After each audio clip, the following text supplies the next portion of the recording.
Yes, good morning students. Welcome to my YouTube channel, The Beauty of Physics. Myself Manoj Aneja, and today in this video, I am going to cover a very important topic of physics, knowledge of graph. Position time graph, distance time graph, I will discuss in this class. It comes in the chapter number 3, class 11. आज की इस video में class 11th, chapter number 3, motion straight line में जो एक बहुत important topic है graphs का, distance time graph, position time graph, वो कवर करने जा रहा हूँ. डिस्कस करेंगे ग्राफ किस किस टाइप, नेचर क्या होती है, यूज क्या होता है ग्राफ का, सिग्निफिकेंस क्या होता है, ये सब बातें डिस्कस करेंगे. Let's start the video. Distance time graph.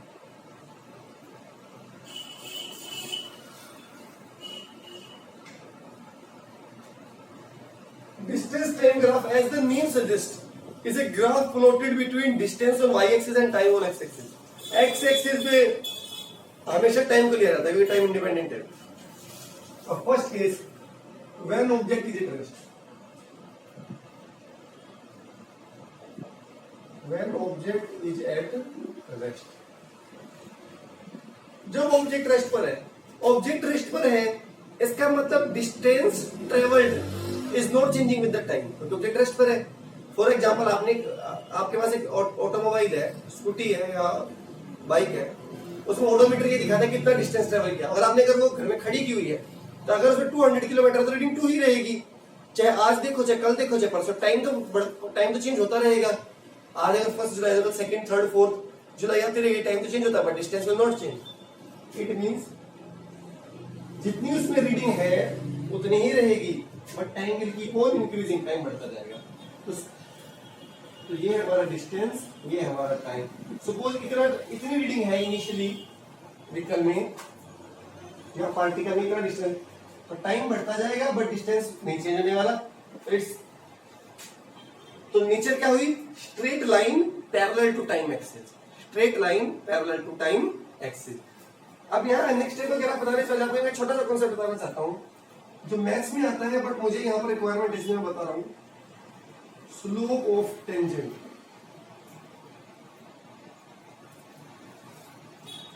Slope of tangent slope बताना चाहता हूँ. स्लोप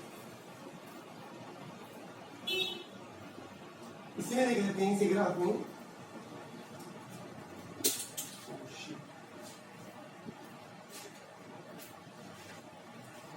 इस ग्राफ को मैं रख कर देता हूं. ये एक स्ट्रेट लाइन, ये स्ट्रेट लाइन एक्स एक्सिस के साथ, एक्स एक्सिस मैंने टाइम लिया है तो इसमें टाइम एक्सिस कह सकता हूं. टाइम एक्सिस के साथ थीटा एंगल बना रही है. देखिए, ये पॉजिटिव एक्स एक्सिस थी और ये इस तरफ नेगेटिव एक्स एक्सिस. तो इसने x axis, positive x axis के साथ कितना एंगल बनाया है? थीटा, इन एंटी क्लॉकवाइज डायरेक्शन. वरना तो ये एंगल भी तो बना रही थी. ये पॉजिटिव एक्स एक्सिस है और ये लाइन है बट ये बना रही है. देखिए, मुझे इस एंगल को मेजर करना तो मुझे क्लॉकवाइज चलना पड़ेगा बट मैं कह रहा हूं एंटी क्लॉकवाइज एंगल जो मेजर होते हैं वो पॉजिटिव लिए जाते हैं, इसलिए एंटी क्लॉकवाइज. तो जो कोई भी straight line positive x axis के साथ जितना एंगल बनाती है इन एंटी क्लॉकवाइज सेंस, ये थीटा बनाया है इसने.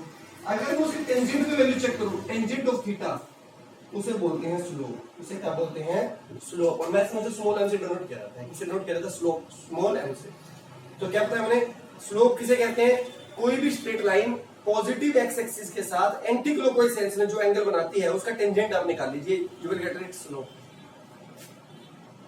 Second graph.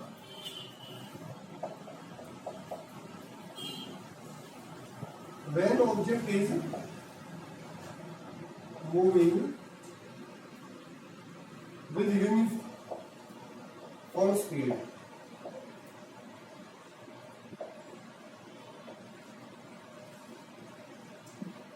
यूनिफॉर्म स्पीड की डेफिनेशन होती है equal distance in equal intervals of time. Equal distance travel करेगा इक्वल इंटरवल्स ऑफ टाइम में. अगर ऐसा हो रहा है, डिस्टेंस इक्वली चेंज हो रही है इक्वल इंटरवल है, इसका मतलब डिस्टेंस की टाइम पे डिपेंडेंस है लीनियर. डिस्टेंस की distance is directly proportional to the time. Distance की डिपेंडेंस टाइम के क्या है? लीनियर. प्रोपोर्शनलिटी का मतलब कांस्टेंट आएगा विच इज स्पीड. और स्पीड आप क्या कहते हो? रेशियो होता है डिस्टेंस अपॉन टाइम. तो लीनियर का ग्राफ, लीनियर इक्वेशन का 10th क्लास से पढ़ते हैं, हमेशा स्ट्रेट लाइन होगा. कैसा होगा? Straight line. तो जब ऑब्जेक्ट यूनिफॉर्म स्पीड से चल रहा है, यूनिफॉर्म स्पीड से ये हमारा डिस्टेंस और ये हमारा टाइम। अब अगर मैं मान रहा हूं स्टार्टिंग में आपको क्वेश्चन में गिवन है कि डिस्टेंस ट्रेवल्ड इनिशियली इज 0, तो ग्राफ करना है ओरिजिन से स्टार्ट। और अगर कह रहा है कुछ फाइनाइट डी से है तो ऊपर से स्टार्ट करना है, तो डिस्टेंस इज ऑलवेज पॉजिटिव, नीचे से स्टार्ट नहीं होगा। तो मैंने ये माना है कि इनिशियली डिस्टेंस ट्रेवल्ड 0 है, तो ये आ गया। ठीक है, तो नेचर क्या हुई, straight line inclined with time axis at some acute angle, at some acute angle. अब मैं इसका सिग्निफिकेंस डिस्कस करता हूं इस ग्राफ से, फिर मैं उस वाले पे आ जाऊंगा आपको जो फर्स्ट स्टार्टिंग में किया था। जब कौन सा केस था, object is at rest, object is at rest.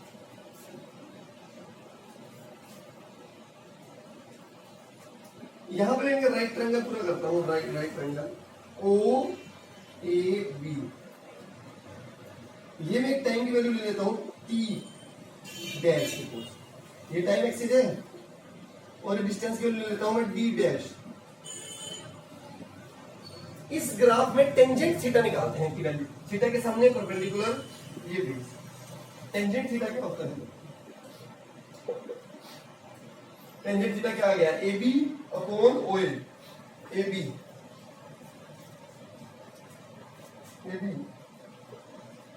Upon O A, O A B upon O A B क्या है बी डैश, ओ ए क्या है टी डैश,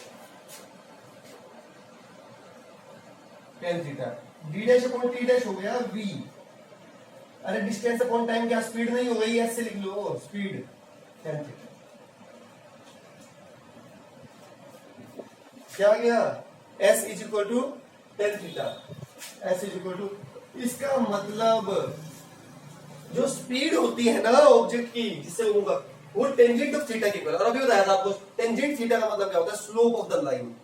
इसका मतलब डिस्टेंस टाइम ग्राफ, अरे भाई ये स्ट्रेट लाइन है, ये एक्स एक्सिस का थीटा एंगल बना रहा है एंटी क्लॉकवाइज सेंस में, तो इसका मैं टेंजेंट निकाल लूं, टेंजेंट थीटा, तो मैंने बता इसको क्या बोलेंगे स्लोप, और एक किसके इक्वल आ गया स्पीड। तो क्या मैं ये कह सकता हूं speed graphically is given by the slope of the distance time graph.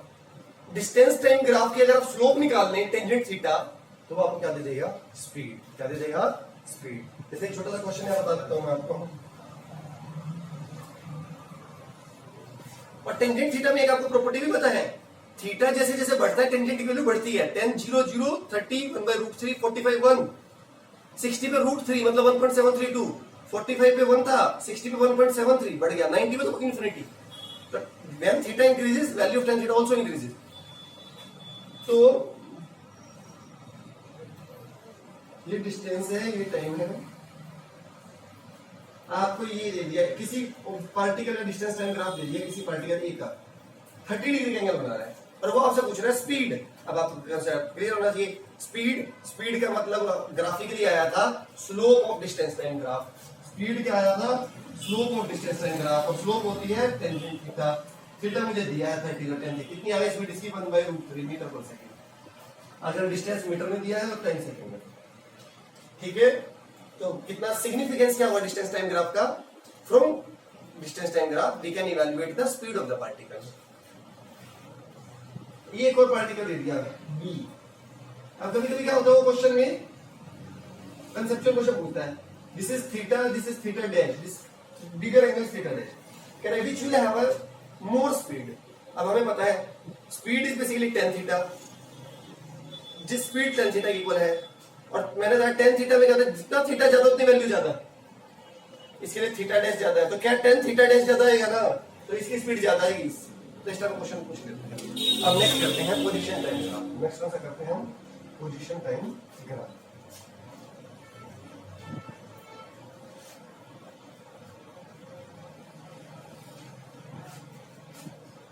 Position time graph और डिस्टेंस टाइम ग्राफ में थोड़ा सा एक डिफरेंस बताऊंगा बस। हमेशा देखिए distance always increases with the time, distance तो बढ़ना ही बढ़ना है टाइम के साथ, डिस्टेंस कैन नेवर डिक्रीज। तो distance is total path travelled, total कितना रास्ता ट्रैवल किया उसने। पोजीशन टाइम ग्राफ,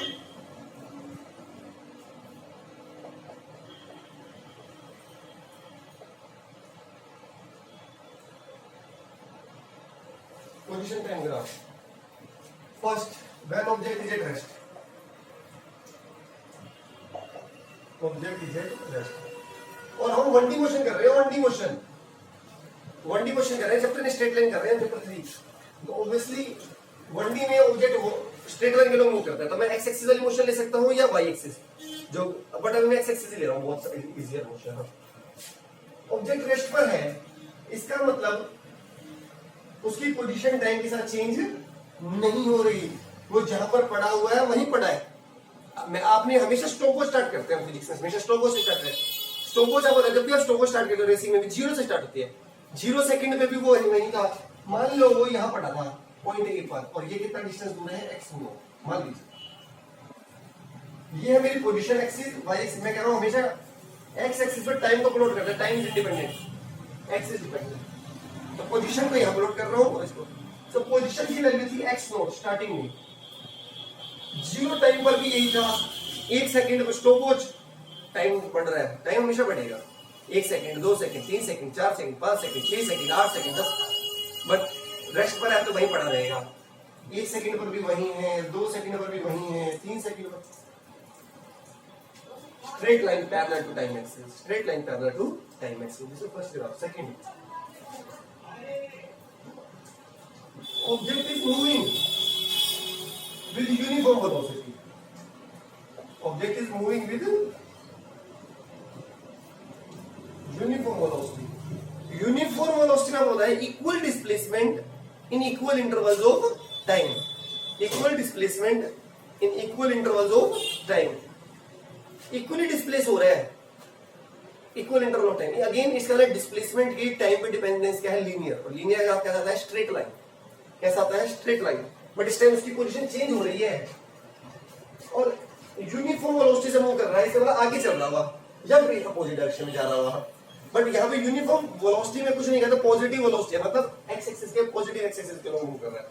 तो उसका ग्राफ कैसा आएगा, अगर वो स्टार्टिंग में कहीं वैल्यू पर है, वो आपको क्वेश्चन में बताएगा कि इनिशियली जहां है ओरिजिन पर है या कुछ फाइनाइट एक्स नोट पर है। मैं यहाँ मानता हूँ फाइनाइट एक्स नोट पर है, तो आप ऐसा देखते हैं, आपका ऐसा ग्राफ आएगा। ठीक है, आपका ऐसा ग्राफ आएगा। हाँ, और अगर दे रहा है वो यूनिफॉर्म नेगेटिव वेलोसिटी से, वेलोसिटी यूनिफॉर्म है, इक्वली डिस्प्लेस हो रहा है, बट नेगेटिव है, इसका तो नेगेटिव एक्स एक्सिस की तरफ मूव कर रहा है, इसका मतलब वो आ रहा है ओरिजिन की तरफ। तो अगर स्टार्टिंग में वो यहाँ है, अभी थर्ड केस हो गया, object is moving with uniform velocity but which is negative. अगर ऑब्जेक्ट इनिशियली यहाँ है तो वो पीछे आ रहा है, तो ग्राफ ऐसा आएगा, ग्राफ ऐसा आएगा। ठीक है, अब मैं डिस्कस करता हूं सिग्निफिकेंस। क्या डिस्कस करता हूं, सिग्निफिकेंस, जो कि मोस्ट इंपोर्टेंट है, जो कि मोस्ट इंपोर्टेंट है। देखिए, मान लीजिए ये कोई एक पॉइंट ले लिया है मैंने ए, इसके कोऑर्डिनेट है x1, सॉरी पहले कोऑर्डिनेट पे टाइम है ना, t1, x1। तो ये डिस्टेंस कितना हो गया, t1, और ये ऊपर वाला डिस्टेंस कितना हो गया, x2। मैं यहां आ गया, इसके कोऑर्डिनेट है t2, x2। तो ये कोऑर्डिनेट कितना हो गया, t2, और ये ऊपर वाला कोऑर्डिनेट कितना हो गया, x2। ये देखिए, अगर इसको मैं पीछे बढ़ा दूं, क्या ये एंगल थीटा इसने एक्स एक्सिस के साथ बनाया है एंटी क्लॉकवाइज सेंस में? यस। तो क्या इसी का टेंजेंट मुझे स्लोप देगा ना, तो क्या ये सबमिट कर दूं, ये इसको और बना सकता हूं, और ये पैरेलल है, तो ये कोरस्पोंडिंग एंगल क्या है, कोरस्पोंडिंग एंगल। तो मैं इस ट्रायंगल में ट्रायंगल ए बी सी में टेन थीटा की वैल्यू निकालने जा रहा हूं। क्या theta, this is t2, this complete is t2 here, this is t1, so this is t2 minus t1, this is t2 minus t1, this is also t2 minus t1, rectangle हो गई। complete is x2, this is x1, so this is x2 minus x1, this is what, तो tan theta निकालो, bc का value क्या है, x2 minus x1, इसकी value क्या आ रही है, t2 minus t1। tan theta क्या, अभी देखिए x2 minus x1 क्या है, change in position, t2 minus t1 क्या है, time interval. Change in position, कितना पोजीशन में चेंज आया, चेंज इन पोजीशन से क्या होता है, position displacement, basically displacement upon time is what, velocity, is what, velocity, v tan theta. तो इसका सिग्निफिकेंस क्या आया, पोजीशन टाइम ग्राफ से आप वेलोसिटी निकाल सकते हो। कैसे? वेलोसिटी क्या होती है? Slope of that graph, slope of that, क्योंकि tan थीटा का नाम क्या है? स्लोप ऑफ दिस लाइन, और किसके को आ रही है? वेलोसिटी। तो velocity is obtained from position time graph and equal to the slope of this position time graph. तो सिग्निफिकेंस ये होगा पोजीशन टाइम ग्राफ से आप उसकी पोजीशन टाइम ग्राफ से की स्लोप से आप क्या निकाल सकते हो? उसकी वेलोसिटी। क्या निकाल सकते हो? उसकी वेलोसिटी। अब हमको इतना पता है 10 90 इंफिनिटी होता है, 90 के बाद जैसे ये एंगल बढ़ेगा 100 110 सेकंड क्वाड्रेंट में टेंजेंट नेगेटिव हो जाता है। क्या हो जाता है? Tangent negative. और आपको पता है velocity can be negative, positive और जीरो, क्योंकि velocity is the ratio of displacement upon time and displacement can be zero, negative और पॉजिटिव।